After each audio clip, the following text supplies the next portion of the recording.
Hey everyone, welcome to Artist Decoded. This is your host Yoshino, and you're listening to episode 164. I'm sitting here with Justin Dosher Hopkins, and he interviewed Blake Mills, who is a singer, songwriter, and producer who has worked with Jay-Z, Perfume Genius, Fiona Apple, Bob Dylan, and many others. And we both have had the pleasure of working with Blake on two of his music videos, one that I produced, but more importantly, Justin directed, came up with the concept, and did essentially everything else. So, and now I'm sitting here with him. So we're now graced with Justin's presence, and now I will bow down. Oh, my Lord. Well, I mean, give yourself a little bit more credit. You produced both of them. You produced two of his videos. I did, yes. Yeah. Yeah. So he produced we did the video for 5 off of Blake's EP Look, and followed by Vanishing Twin, the first single off of Blake's new record Mutable Set. And, you know, hopefully many more to come. Blake's become like a good friend of ours, and me and Blake have kind of been in each other's periphery orbit for years now. So I'm happy that our paths have crossed in this way. Yeah. How did you meet Blake? Well, I met him at a gas station in Eagle Rock, technically, but I was introduced to Blake's work and music by Tony Berg in 2012. We have mutual friends, Bruce Cohen and Jay Fisher. And we went over to Tony's place, and Tony was really psyched about Blake and was showing us, me and Jay, his first record. It was just phenomenal, and I've been a fan ever since. And then he reached out to me out of the blue about doing visuals for his EP, and then, you know, our creative friendship kind of blossomed from there. Do you want to talk about a little bit of the process of creating some of these videos? Sure. Well, the first video for 5 was, I mean, when I first talked to Blake on the phone about the concept of it, it's probably the hardest prompt I've ever gotten, which was just, he said, I don't want any humans in the video. I want it to be all shot indoors, and I don't want it to be able to be expressed in words. So you can imagine how difficult that makes it to write a treatment. You know? It's incredibly difficult. Yeah.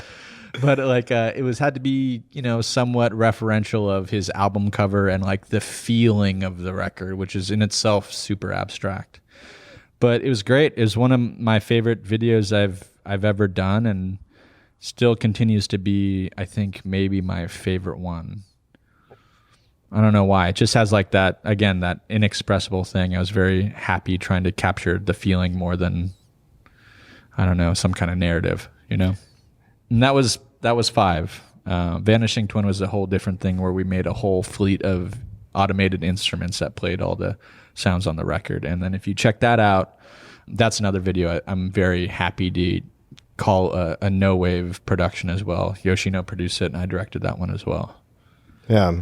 It's more in line with what you think of as like no-wave installation art kind of thing. Mm-hmm. Well, if anyone is interested, you can go to the Artist Decoded website, and under the Blake Mills link, there will be both videos right there. Also with the podcast, if you want to check that out, that's artistdecoded.com. And yeah, well, without further ado, here is the interview with Blake Mills, interviewed by my boy JDH.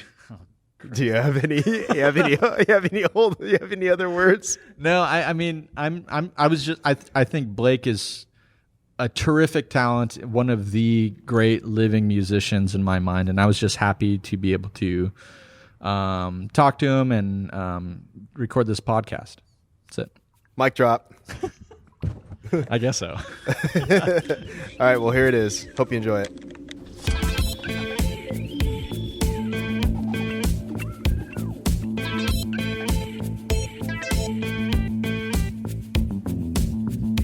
Thanks for joining me today on this rainy day, Blake. I really appreciate your time.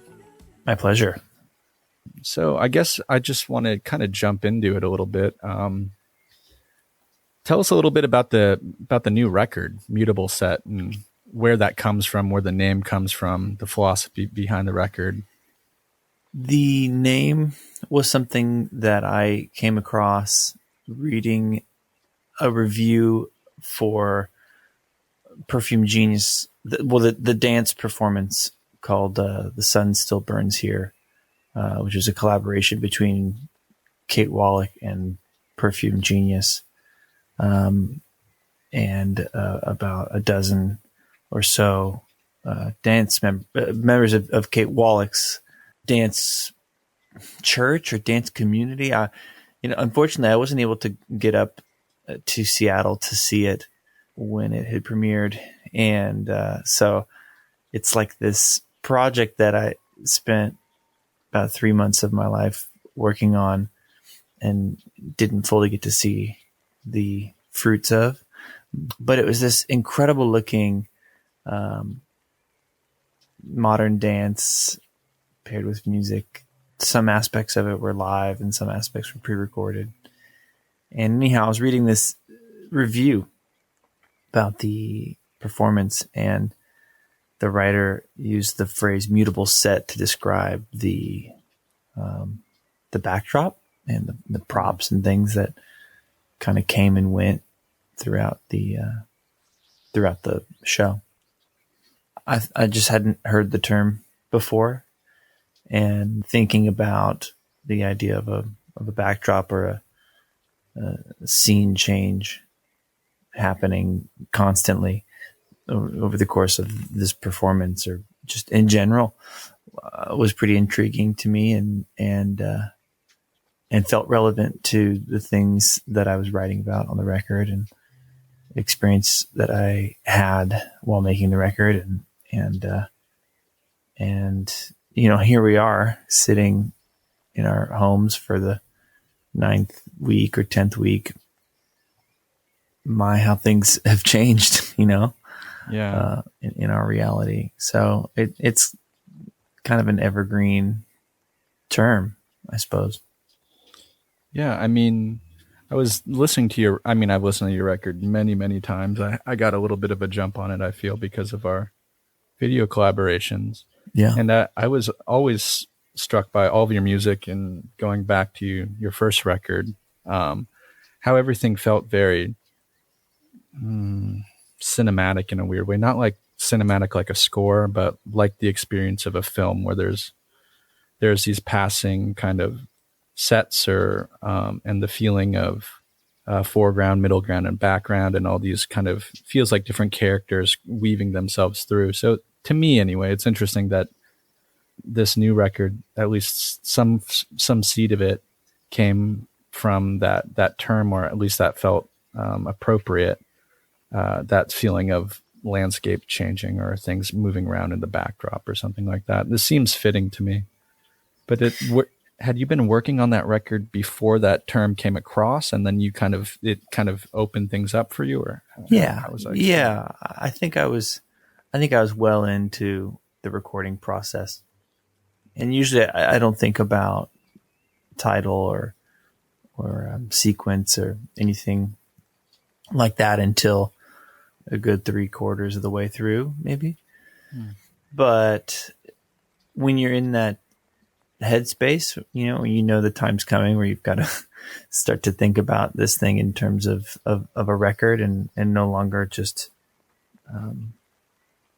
songs and tweaking, details that feel massive, whether it's lyrics and or a recording, and second guessing the take and wondering if you should go back and take another pass at it.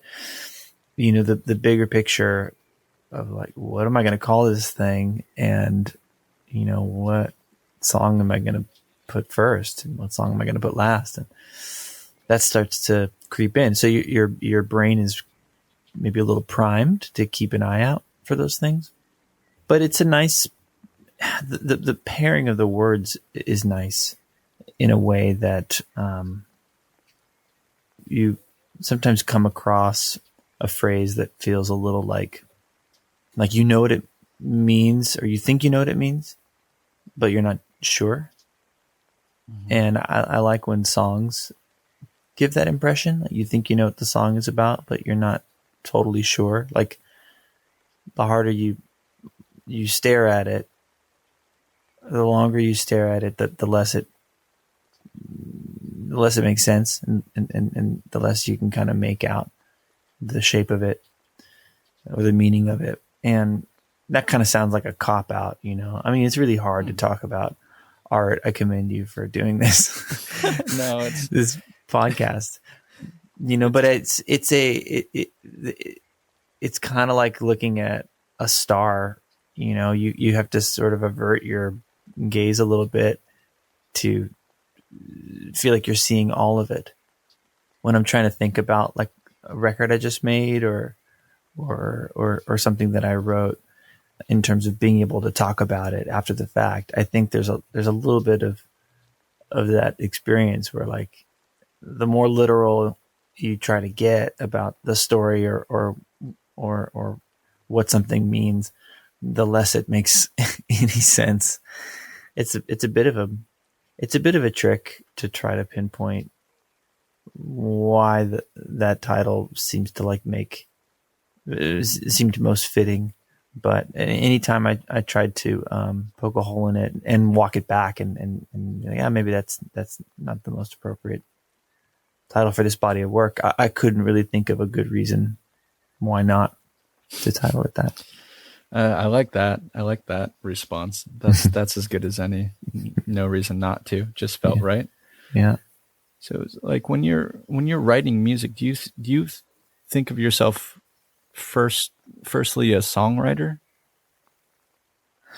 Well, what would be another option? Versus like a producer or guitarist or composer. Like I feel like those are different things, you know? Yeah, those are different things that usually, I mean, I think those other roles are in response to a song most of the time, whether it's my own or somebody else's, or just music in general, you know, like they're a reaction to the music at hand. And so if I'm writing something, it's coming from wherever it's coming from, but it's coming from a place of exploration. Mm-hmm. You know, like, I mean, there are instances of writing that aren't that. I mean, there's like kind of like gig based writing where you're writing for TV or you're writing for a specific purpose of some kind. Then it's like goal oriented. Mm-hmm. And I don't have as much confidence in those results as I do when I'm just exploring, you know, some idea that either I stumbled across, or sometimes when I'm working on a project that feels a little less artistic, not better or worse, you know, in terms of quality, but just it feels a little like my role in it is a little less creative than I'm used to. Sometimes that'll like prompt that the desire to explore or to make something that's just the complete opposite, you know, of what you're working on. It's like a day job making you ready for the weekend, and then you go and you binge drink with your friends or something. That's like songwriting sometimes. Yeah, I mean, I feel completely the same way. When I was doing predominant illustrating, it would like kind of, it's so weird to be kind of employed to do something that is so close to the thing that you love to do, but it's not in this weird way. So you have to try to mesh yourself with this other brain, and it can almost be exhausting unless you have your own personal project to vent off this other sort of like exploratory feeling. Because you're allowed to explore within a very narrow mindset when you're working with a client or something.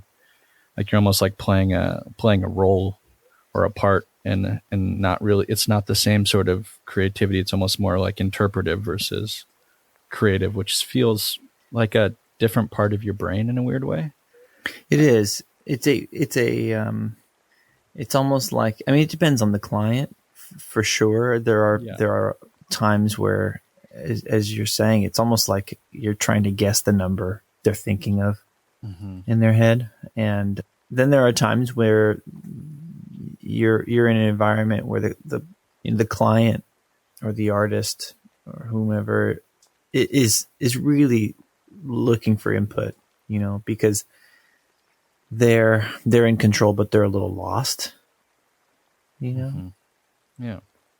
But do you think having some aspect of like your profession, when you're doing something that feels more like a job, for example, do you think having that tied into what you choose to do creatively when you have all the freedom in the world, do you see it as an extension of the creative personality, like an arm of it, or do you see it as a sacrifice?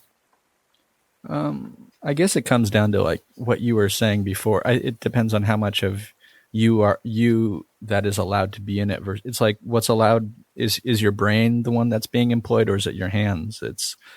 Those seem different. Like one's more craft based and one's more art based. Like when we worked on our projects together, that was kind of like a perfect synergy for me because I was inspired by the things you had thought and your music, but that you gave me so much freedom and trust to explore who I was. So then there was almost more confidence going into this. Like I'm giving Blake a gift versus, like you were saying, trying to guess what they would want to do, which is, that feels different. That's suddenly when you have to take so much into account the other person's perspective and not just trust that your perspective will help enrich theirs.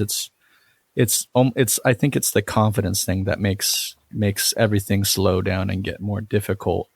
If you don't have confidence that they trust you, or you can understand them, then things get a little tougher. And then that's when things start feeling like a job.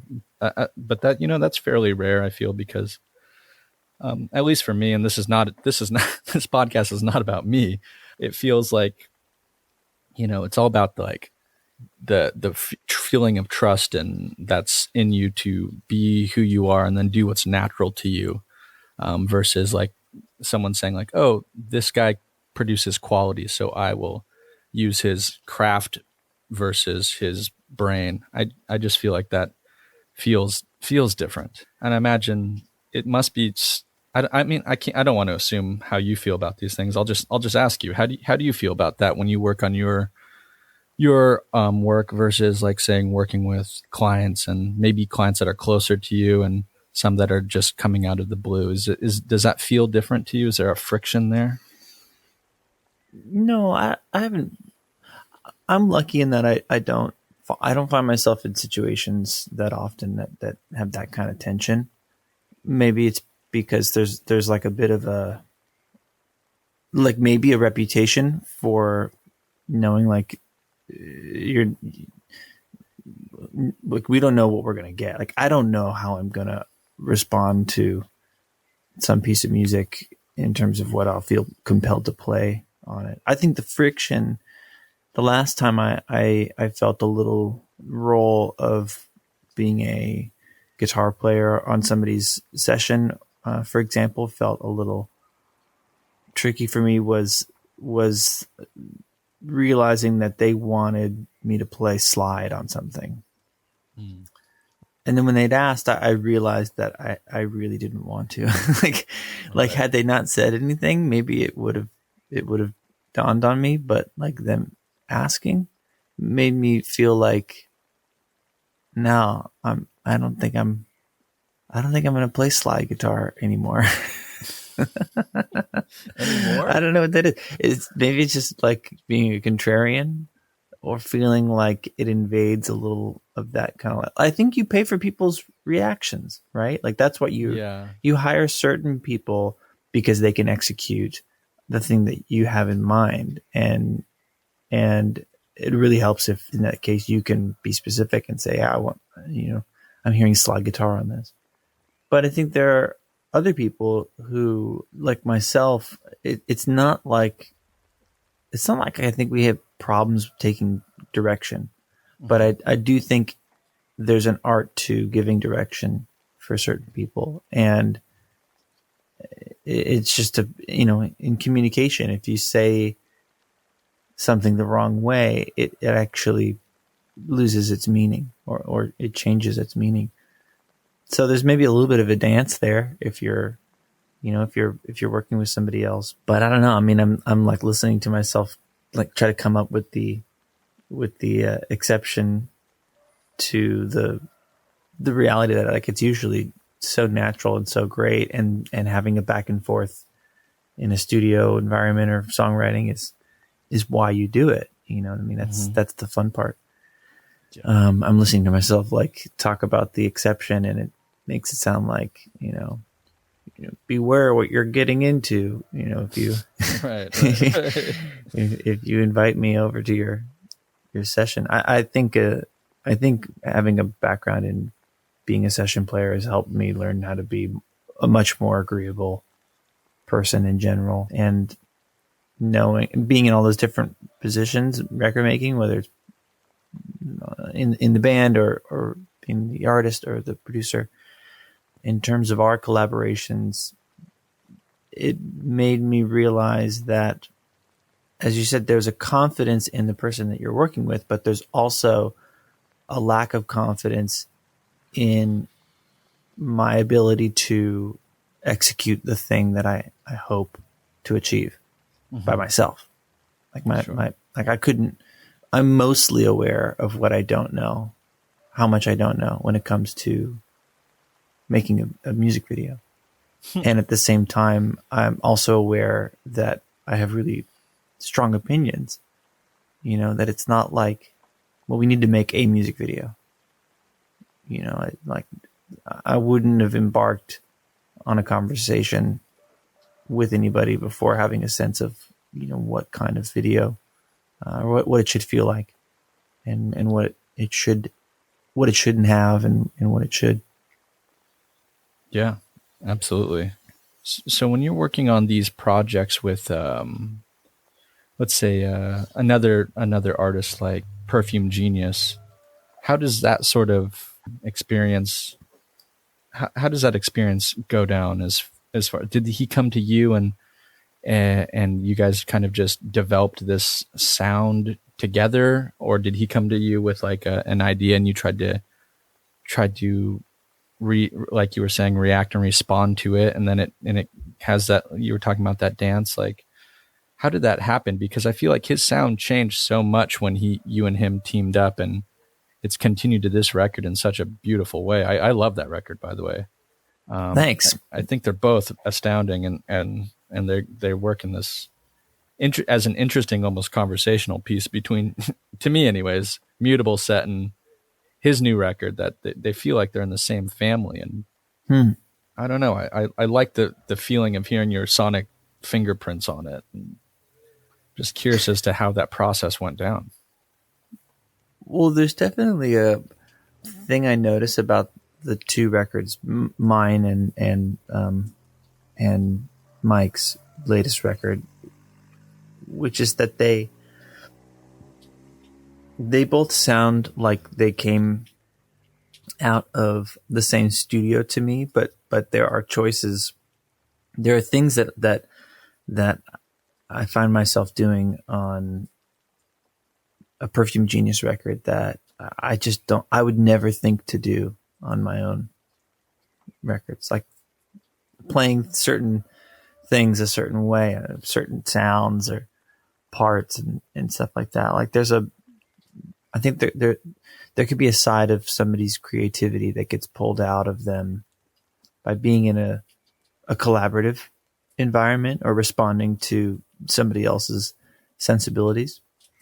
Mm-hmm. So, in the way that we had our experience working on the video together, I think there's a lot of similarities with how it goes down when I'm working with Mike. And different songs, have different backstories in terms of how much of it was developed before we started just working on the recording. Sometimes it was just a demo with a loose idea of the melody and no lyrics, and other times it was, an arpeggiated piano part and a completely flushed out lyric. And, depending on what seemed like a good idea at the time, I guess these songs either more or less stayed in the same realm as the demo. I mean, there's some songs that are like one instrument and voice or two instruments and voice. And typically that comes from a certain success that I felt like just the demo sketch idea of the song had, when he would show it to me. He'd always make demos, as opposed to, just coming over and sitting down and playing the song. So there's something, there's something to that. The fact that the first time you hear it, it's a recording already. So there's kind of like a process of using your imagination while you're listening to something for the first time. And sometimes it would lead us to like, let's try this song not on keys, not on this instrument. And I would get a guitar and try to figure out a way to play it on guitar. And I don't know, it's that exploratory thing. I mean, if there's a specific song that you're curious about, the instrumentation of it might help jog my memory, but over the course of 2 records, it's tough to try to sum up how it typically goes down with him. Sure. I mean, I guess one I can think of is because I've heard it a lot. It's actually from the previous record, which is Slip Away, that song Slip Away. There's so many like elusive and diverse textures in there that I feel like I almost recognize what they are. And I'm pretty good at picking out what the instrumentation is, but it feels like maybe it's an instrument that I am familiar with that's played in a different way. Like maybe you played it in a stringed instrument percussively, like the opening, like the main riff, I guess, whatever that main part is. Like I couldn't really tell what that was, but it feels like a percussive string instrument of some kind. And then that big explosive sound where I feel like is so overwhelming that I feel like I understand the sensation of what those sounds are, but I can't ever tell exactly what they are. So like, for instance, like what was the process of arranging that? Like that's not a guitar at the beginning, is it? No, it's more of a percussive instrument, and it's shaped like a guitar. It was something that a friend of mine whose studio I recorded that record in, a mutual friend of ours, had brought back this instrument from Ghana. It's kind of like a bira harp. There's I'm sure another word for it in this size. Like, sometimes when the instruments are in different ranges, they have a completely different name, but it's essentially, these metal plates that are suspended against a rim, and that rim is sort of like an acoustic guitar bridge. And the acoustic guitar bridge is mounted to the surface of a piece of wood that's cut into the shape of a guitar. And then there's a pickup on it. So it's made to look like and be held like a guitar, but played like a, either a thumb piano or with a mallet. You could play it because the tines are pretty big. And so that was plugged into a guitar amp, and it's a really simple, straightforward sound, like if you were like mapping out the mathematics of what you do to produce a sound, and then like the result, it's like, A plus B equals C. I mean, you hit the thing with the mallet and it goes into the guitar amp. It's like, there's not a whole lot of variety in terms of what you can get out of the instrument. So even though it may or may not be familiar to your ear right away, it's a pretty basic flavor. The song itself was something that was so poppy that I think maybe some part of me was looking for some subversion and trying to, without just doing the thing of trying to tear down a song because it's poppy and you don't want it to sound ambitious or something. I still wanted to have it feel like it was something about it was a little subversive. So we probably did look at each sound and make sure that it didn't feel a little too familiar or feel lazy on that track. And the layering that you're talking about might just be the culmination of, it's like a quilt, but like each little piece is pretty busy or pretty ornate. And then you step back and look at the thing, and it's just this like mosaic sounding record to me. Slip away. Yeah, I mean, that after I went to the studio where you work out of, Sound City, like I kind of understood why that record and your records sound the way they do, in the sense that it's it's almost like it feels like a magical scenario going in there, where you have just like this such an eclectic palette of things to choose from that to me it felt like I was going into the Willy Wonka factory or something, and there's just so many possibilities that are popping in it just as soon as you see it. And even for when I was scouting for this last video, it was almost an overwhelming feeling, thinking of like, oh, like how can we showcase this studio and all the sounds that are possible here, and try to emulate that sense of, I don't know, almost like fantasy that you have going in there. To me, like seeing all the hurdy-gurdies, weird chords that I'm not even sure how you would play, and just all these things, just it feels like a nonstop inspiring place to be.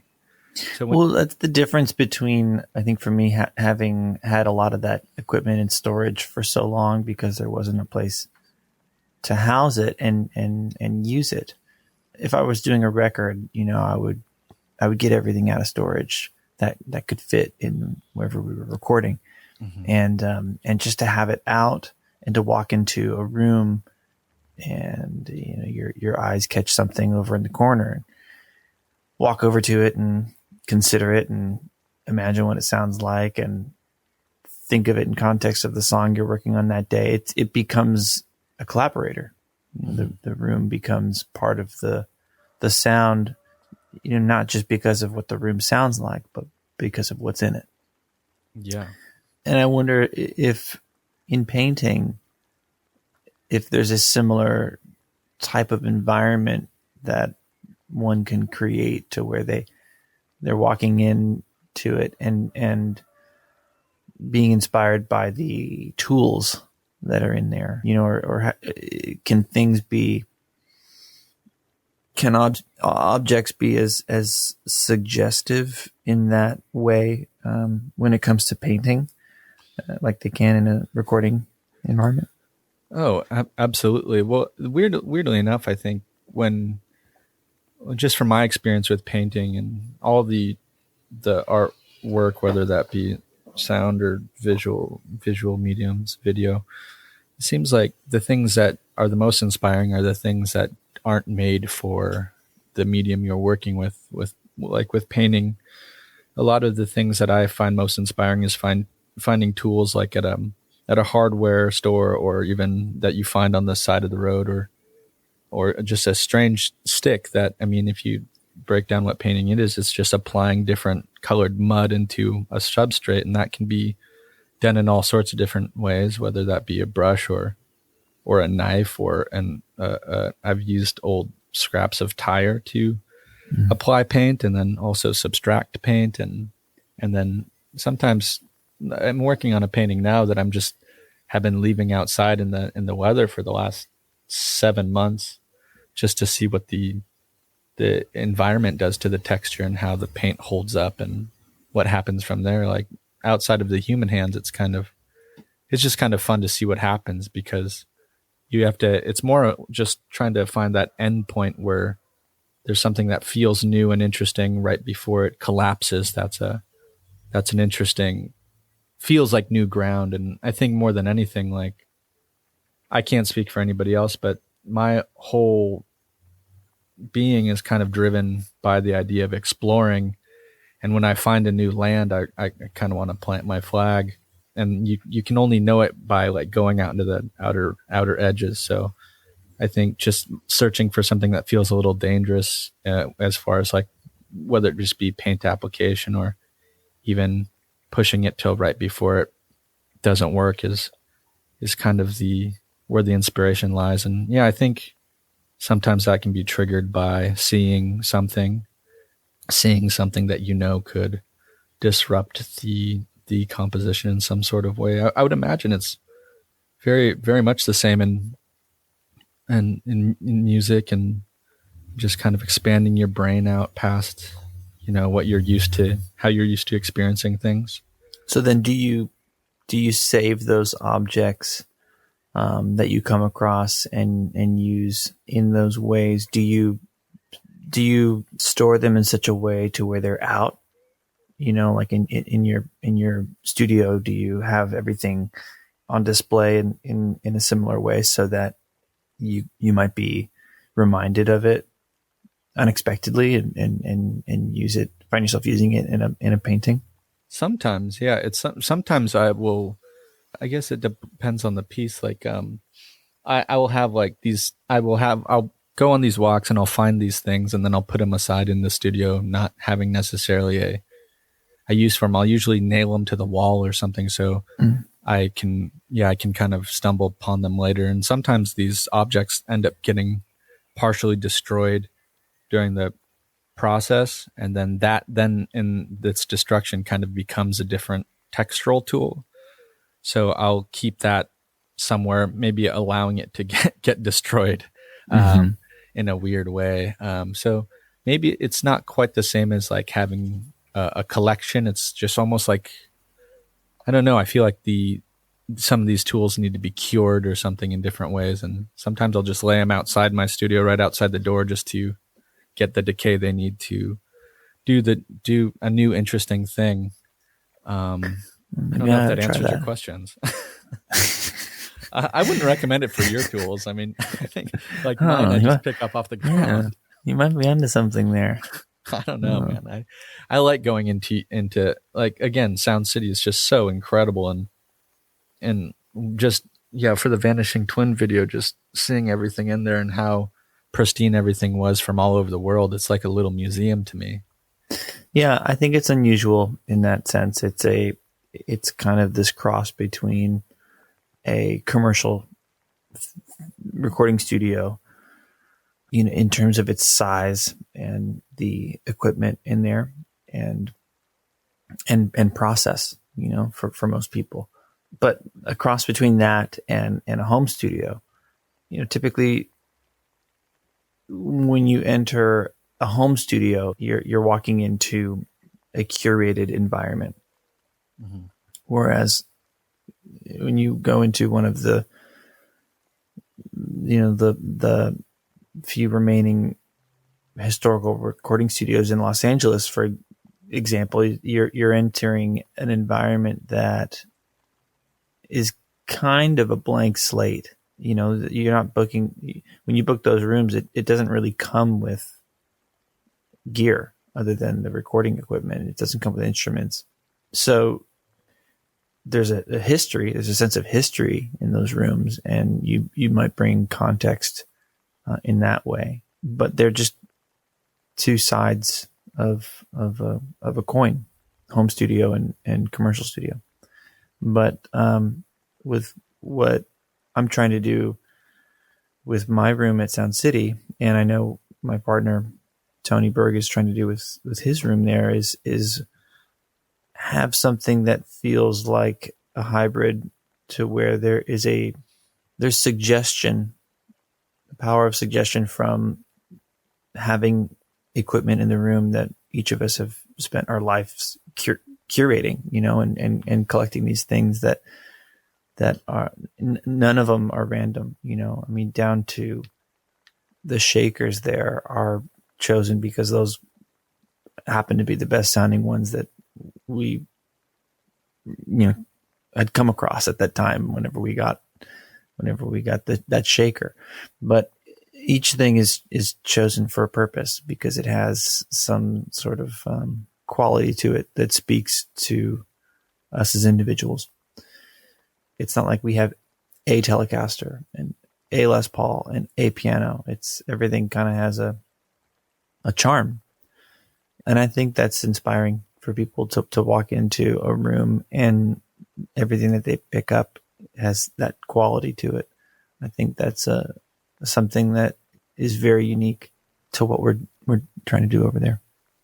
Yeah, everything feels very cared for in that space, and in that if they feel like your instruments, they never feel like, at least in my perception, they don't feel like just standard stock things. Everything feels very lived in. And it's great that you mentioned Tony, because I wanted to bring him up and kind of talk about you and his partnership over the years, because he was the one who actually introduced me to your music like almost a decade ago, I think. Right. Like in 2012 or something. That was predominantly when I was a musician, and a mutual friend of ours connected us, and he liked my weird record thing, and I went over there and he basically just talked about you the whole time, which is really funny. But he's like, I got this new kid Blake, and he showed me this your Break Mirrors record, and I was like, wow, this is really, really great. So I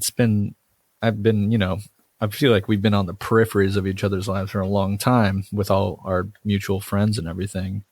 And he was really excited about what you were doing back then. And obviously you guys are like more direct partners now. And I was wondering how that came about, and the kind of the journey there.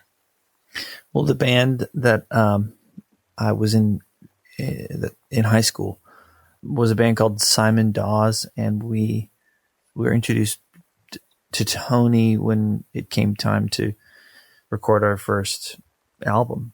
And he produced the record, and at the same time, I think really gave me and the other members of the band our first experience in that home studio environment, where it kind of feels like you have all the time in the world and your only assignment is to make something that nobody has ever heard before. That doesn't sound like what you would expect somebody to expect. Like it was this it was the beginning of the exploratory stage of musical recording experience. And so we made a record with Tony in his backyard, and maybe within a year of that record coming out, I had left the band and found myself craving that studio environment, to be in it more and more. And that brought me into doing more session work. Most of the session work I was doing was out of Tony's backyard, on records that he was producing, or if somebody reached out to me and wanted me to record remotely, I could do it out of that studio. And I kind of started to learn my way around a session from just being around it and being immersed in it, and watching him work with different types of artists, making different types of records, and comparing that with the process of what I'd observed working with other producers, and how people's, obviously every artist is different, but every producer has such a different touch, and reaction. It's really a mysterious job, record production.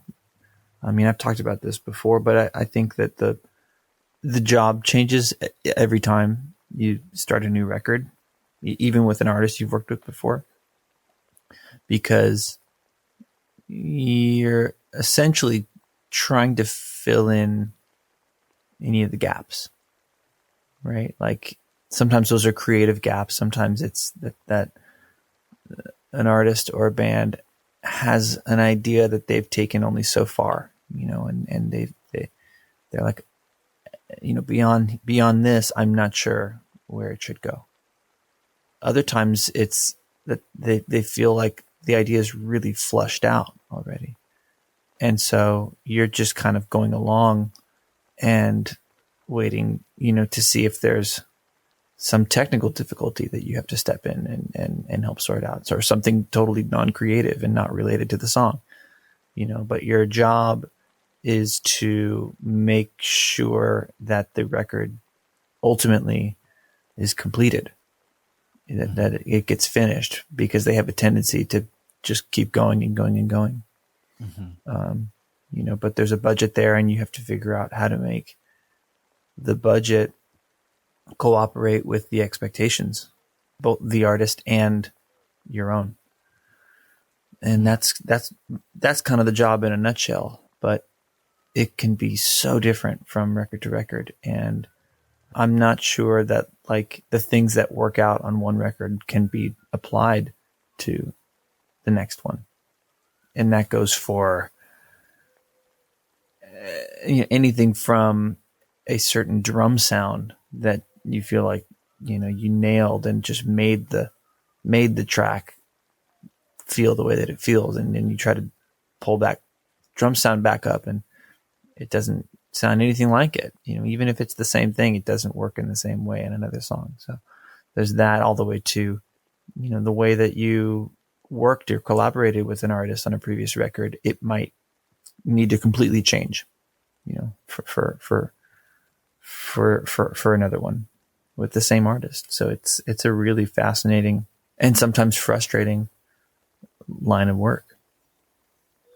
Yeah, I mean, it makes sense. I mean, it feels like that philosophy goes not only to working with any of the artists you work with, but your own personal records too. Just going from Break Mirrors, Hi Ho, and then Look especially feels like an outlier that feels like, that was inspired by a specific sonic space or instrument. Do you feel like you're approaching every record that you do from scratch? Does it come from like a seed of a song and then it just expands out? I mean, how does that work for you? There's kind of like there's like always a desire. There's like a constant desire to have songs written, that's like, it's like I want the results of all the work. And then sometimes it's like, that doesn't really help that much getting things done. It's like, I want to be really fit. I just don't want to exercise all the time, Yeah. Right. But aside from that, there's a real, like, there's just some days where like you don't want, working on a song is the best possible thing you could think of to do. You're just kind of in the mood to be doing that. And those are like the two poles of songwriting, of being a songwriter. I don't know. I don't start a record until there's some sense of how it's going to be different, because that's kind of like the creative fuel, like if you feel like you have a roadmap, it makes the whole trip feel really boring. Right. Cause you're struggling to end up at this place that you've expected to end up. And that's a lot harder, I think, than letting it reveal itself. Mm-hmm. And it's just having the energy to respond, and pay attention to where it's at and what's being revealed, so that you can, just try to keep the kite up in the air, until the thing feels like it's finished, or the form is present enough that you can kind of see how to finish it or how to wrap it up. I mean, where did that start with Mutable Set then? Like, did you have a song and then that palette felt right to continue with, or was there a moment you felt it felt right to you? With Mutable Set, there were maybe, I think the impetus for making the record was probably Summer All Over, which was written about a year ago, No, now it'd be maybe 2 years ago. Yeah, 2 years ago or so. But then there are other songs on the record, like "A Window Facing a Window," that I wrote maybe like 5 years ago, 6 years ago, or something like that. So there's songs that sometimes you know that they're really good, but that they're not. They haven't matured yet to the point where like you feel like that's a form you can stand to, see it for the rest of your life in. I mean, songs change after the record. That's fine. Like you can, I've even rewritten certain lyrics to songs from that I had recorded years ago. So if I were ever to play those songs again, I would, feel like I was still kind of inside them, and that it felt fresh and that I could connect to it and not be distracted by like, I didn't say this thing in the way that I wish I had, I have a better way of saying it now in the song. So they can change, but I do think there is a place you can get songs to where you feel like you can record them and allow them in that iteration to be, what they are, and it won't make you cringe a year later. So that was, I think, where I was trying to get some of the older ideas on the record. I was trying to get them to that place once Summer All Over came, because that song was more or less, that was one of the quicker ones to write.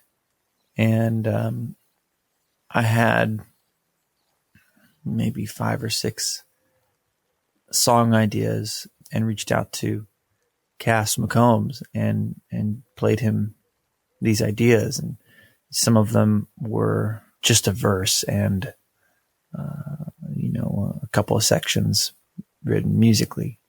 And I'd say I've got this verse that I'm really happy with, and I just have no idea of how to build upon it, or like in the case of Summer All Over, I had this, like, I had the whole thing written, and then I would get to the B section and I felt like the words that I had in place just did not evoke the kind of energy that I wanted to evoke, but sometimes when you're like, you stared at the thing with those words in there in that place for so long, they're not right. And yet you can't picture it without them, mm-hmm. like the original lyrics to Yesterday being scrambled eggs. Yeah. Like it's sometimes, it's really hard, even when it's like, okay, this should not be scrambled eggs. But every time you get to that point, it's like you're seeing the memory of the words, even once you've deleted them. Right. It's hard. So with Cass, what was great was that he, was this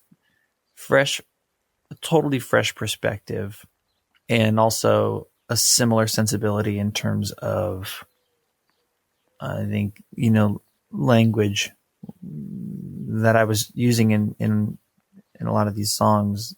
The stuff that I landed on, I felt like it had a kinship to some of the songs that he's written. So I really enjoyed working on some of these songs with Cass, and felt like I couldn't have made this record without him. Yeah, that's a beautiful song. I remember you showing me Summer All Over maybe over a year ago. Mm-hmm. And it was, I feel like I was struck by how interesting the piano recording was, and those runs that remind me of almost like Ethiopian piano music or something. And mm-hmm. it had such like a diverse sort of seemingly like set of inspirations, but it didn't sound like any of them at the same time. It was really classic but elusive feeling. So I really appreciate that about the song.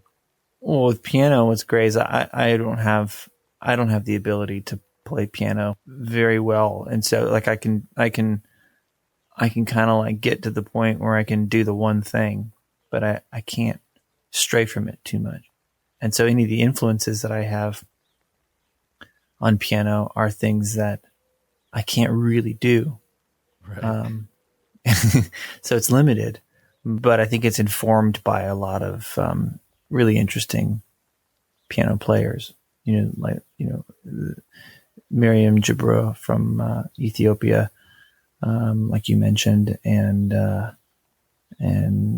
Eric Satie and Debussy. Like it's all coming from places where it's like, these are really the greats, but I can't do any of that. So it's like an amalgamation of like the vowel sounds from all these, all this great music, piano music.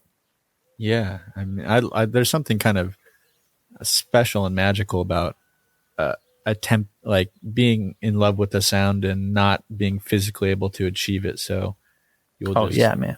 I'm down with it. Down with ability across the board. Yeah, I love that, like almost like misinterpretation of something, and then that's like, it just feels special. It feels like learning how to do something for the first time, and it feels new and fresh. Do you find like when you write a lot of your music, do you stray off of guitar to find that feeling or that sensation? I was doing a lot of piano writing on this record because I didn't have guitars around. We were putting we had just moved into the studio about 3 years ago, which was about around the time that I was developing a lot of the songs, and all of the guitars were over there, but the studio wasn't operational yet. We still had more work to do. And so at my house, I had my piano.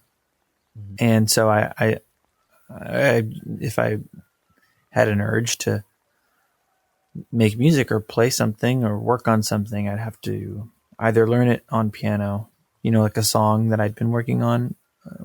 I'd have to learn how to play it on piano, or I would just, be starting from scratch, and you start to put interesting chords next to one another and just kind of do these like tonal paintings. And then that turns into a progression, and then the progression might turn into a phrase, it might support some lyric or melody. And then from there, you're just sort of building out. And then I think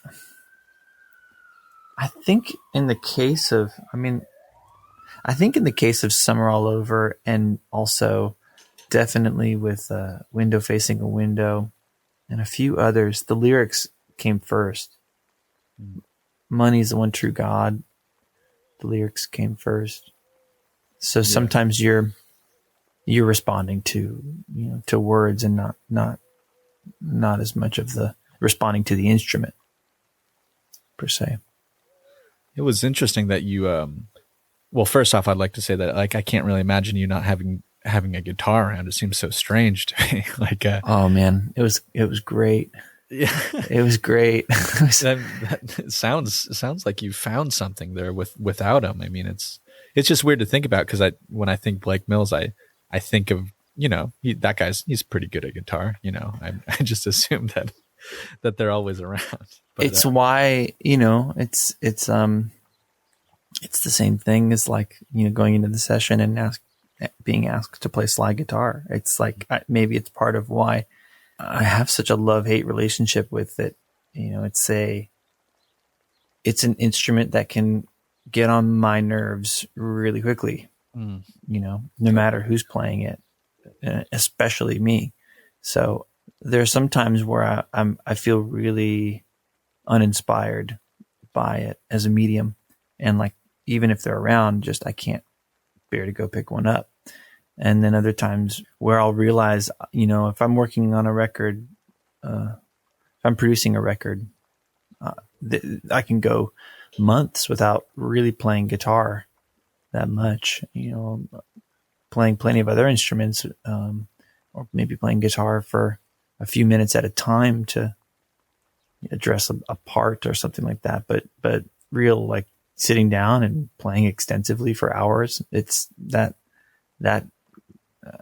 I can go months without doing, and then realize, like, I haven't played in a long time, and really miss it.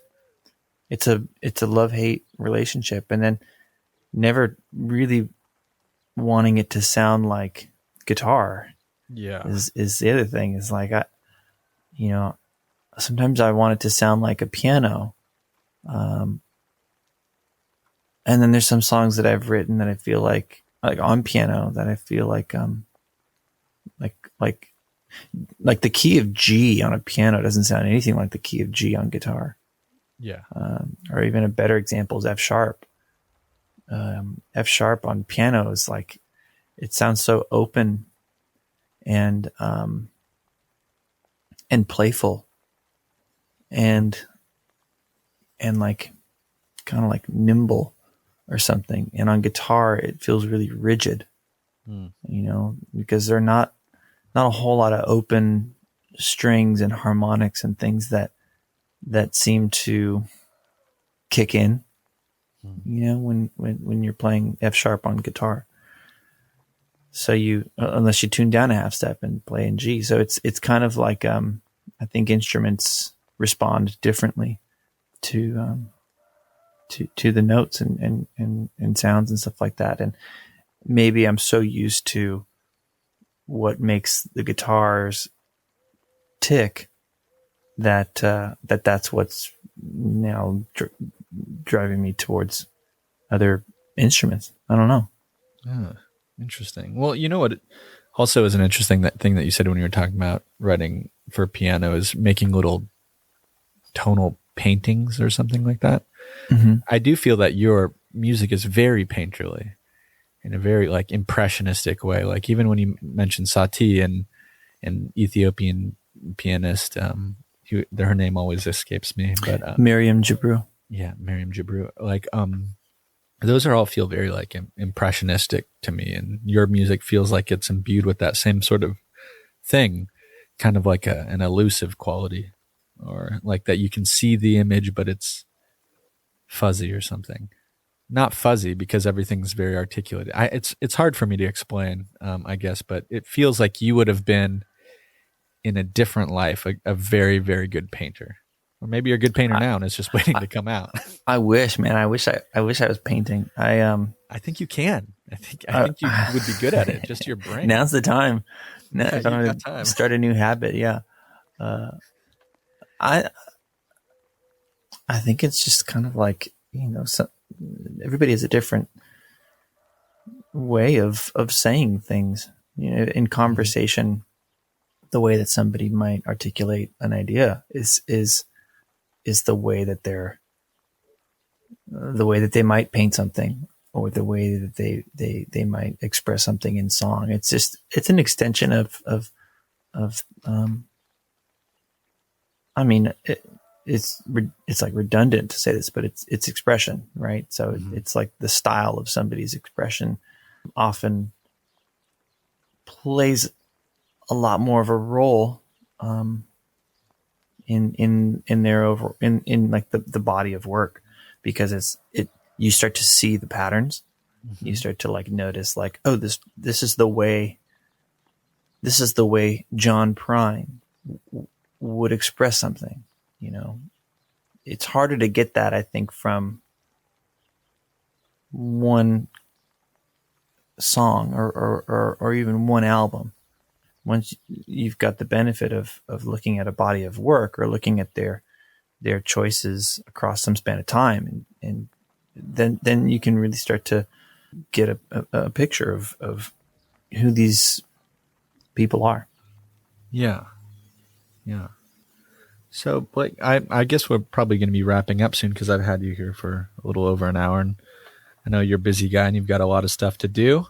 But I did want to ask you one last question, and that's, with all the pandemic stuff going on, and and your music, and kind of having this like really incredible last couple months you've had with in my mind, coming out with your record, and then the Perfume Genius record, and then the changing, climate of everything. What do you have planned for the future? Do you have anything coming up that you're excited about, or is it changing? Well, plans are kind of a thing of the past at this point. Right now, I think that we haven't been able to go into the studio since mid-March, so now having a sense that this is not going to change, that situation is not going to change in any meaningful way for the foreseeable future. I have been getting the home studio situation a little more dialed in, and I'm looking forward to seeing what comes from that. I mean, I've got some stuff that's more like obligatory, but then once I clear through that, I think I might find my way into some sort of mischief. Now the record's out, right, and there's some space in my brain, and certainly in my heart to work on something that is totally different. So I guess we'll just have to wait and see. Yeah, I can't wait. I can't wait to find out. That makes two of us. Well, yeah. Thanks, Blake. I really appreciate it. Thanks for spending time with us today. And absolutely. Thanks, Justin. Thank you, man.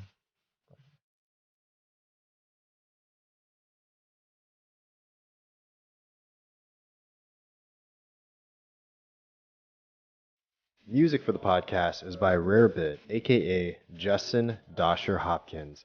Editing assistance is by Noah Wainwright, and intern is Sam King.